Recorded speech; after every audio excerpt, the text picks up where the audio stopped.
Grandma gets the medicine. Grandma sat hunched in her chair by the window. The wicked little eyes followed George closely as he crossed the room toward her. "You're late," she snapped. "I don't think I am, Grandma." "Don't interrupt me in the middle of a sentence," she shouted. "But you'd finished your sentence, Grandma." "There you go again," she cried. "Always interrupting and arguing. You really are a tiresome little boy. What's the time?" "It's exactly 11 o'clock, Grandma." "You're lying as usual. Stop talking so much and give me my medicine. Shake the bottle first. Then pour it onto the spoon and make sure it's a whole spoonful." "Are you going to gulp it all down in one go?" George asked her. "Or will you sip it?" "What I do is none of your business," the old woman said. "Fill the spoon." As George removed the cork and began very slowly to pour the thick brown stuff into the spoon, he couldn't help thinking back on all the mad and marvelous things that had gone into the making of this crazy stuff.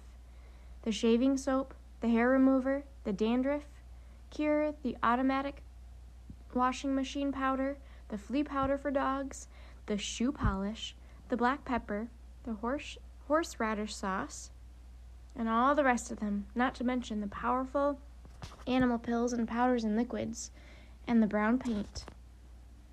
"Open your mouth wide, Grandma," he said, "and I'll pop it in." The old hag opened her small, wrinkled mouth, showing disgusting, pale brown teeth. "Here we go," George cried out. "Swallow it down." He pushed the spoon well into her mouth and tipped the mixture down her throat. Then he stepped back to watch the result. It was worth watching. Grandma yelled, "Owie!" and her whole body shot up whoosh into the air. It was exactly as though someone had pushed an electric wire through the underneath of her chair and switched on the current. Up she went like a jack-in-the-box, and she didn't come down. She stayed there, suspended in midair, about 2 feet up, still in a sitting position, but rigid now, frozen, quivering, the eyes bulging, the hair standing straight up on end. "Is something wrong, Grandma?" George asked her politely. "Are you all right?" Suspended up there in space, the old girl was beyond speaking. The shock that George's marvelous mixture had given her must have been tremendous. You'd have thought she'd swallowed a red-hot poker the way she took off from that chair. Then down she came again with a plop, back into her seat. "Call the fire department!" she shouted suddenly. "My stomach's on fire!" "It's just the medicine, Grandma," George said. "It's good, strong stuff." "Fire!" the old woman yelled. "Fire in the basement! Get a bucket! Man the hoses! Do something quick!" "Cool it, Grandma," George said, but he got a bit of a shock when he saw the smoke coming out of her mouth and out of her nostrils. Clouds of black smoke were coming out of her nose and blowing around the room.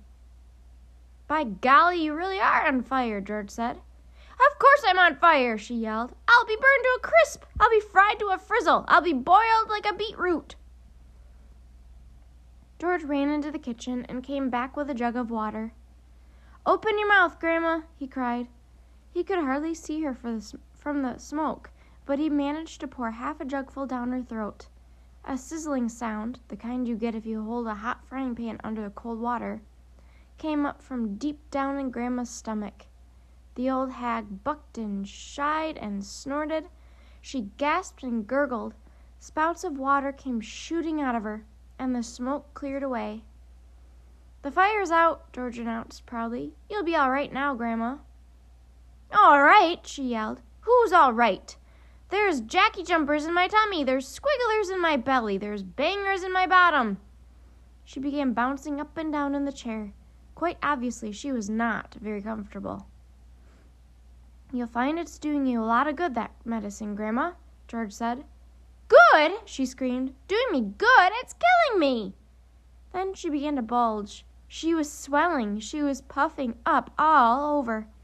Someone was pumping her up. That's how it looked. Was she going to explode? Her face was turning from purple to green. But wait! She had a puncture somewhere. George could hear the hiss of escaping air. She stopped swelling. She was going down. She was slowly getting thinner again, shrinking back and back slowly to her shrivelly old self. "How's things, Grandma?" George said. No answer. Then a funny thing happened. Grandma's body gave a sudden, sharp twist and a sudden, sharp jerk, and she flipped herself clear out of the chair and landed neatly on her 2 feet on the carpet. "That's terrific, Grandma," George cried. "You haven't stood up like that for years. Look at you. You're standing up all on your own, and you're not even using a stick." Grandma didn't even hear him. The frozen Popeye look was back with her again now. She was miles away in another world. Marvelous medicine, George told himself. He found it fascinating to stand there watching what it was doing to the old hag. What next, he wondered. He soon found out. Suddenly, she began to grow. It was quite slow at first, just a very gradual inching upward, up, inch by inch, getting taller and taller, about an inch every few seconds, and in the beginning George didn't notice it.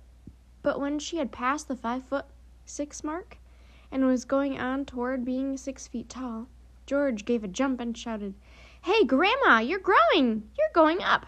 Hang on, Grandma, you'd better stop now or you'll be hitting the ceiling."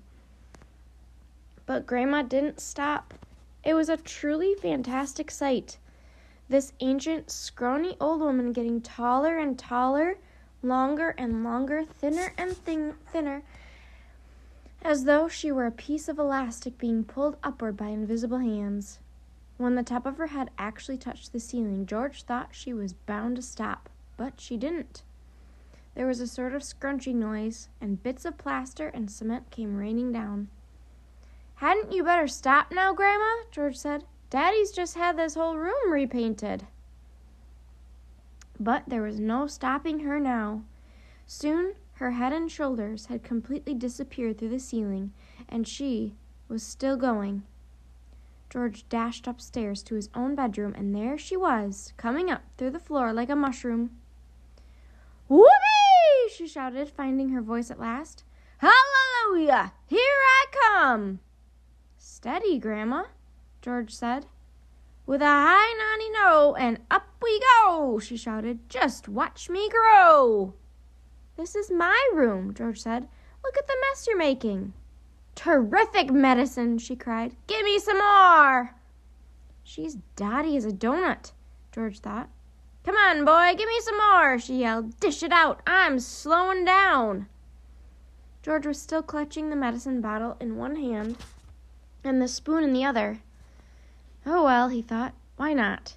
He poured out a second dose and popped it into her mouth. "Owie!" she screamed, and up she went again. Her feet were still on the floor downstairs in the living room, but her head was moving quickly toward the ceiling of the bedroom. "I'm on my way now, boys," she called down to George. "Just watch me go." "That's the attic above you, Grandma," George called out. "I'd keep out of there. It's full of bugs and boggles." Crash! The old girl's head went through the ceiling as though it were butter. George stood in his bedroom gazing at the shambles. There was a big hole in the floor and another in the ceiling, and sticking up like a post between the two was the middle part of Grandma. Her legs were in the room below, her head in the attic. "I'm still going," came the old screechy voice from up above. "Give me another dose, my boy, and let's go through the roof." "No, Grandma, no," George called back. "You're busting up the whole house." "To heck with the house," she shouted. "I want some fresh air. I haven't been outside for 20 years. "By golly, she is going through the roof," George told himself. He ran downstairs. He rushed out the back door into the yard, and it would be simply awful, he thought, if she bashed up the roof as well. His father would be furious, and he, George, would get the blame. He had made the medicine. He had given her too much. "Don't come through the roof, Grandma," he prayed. "Please don't."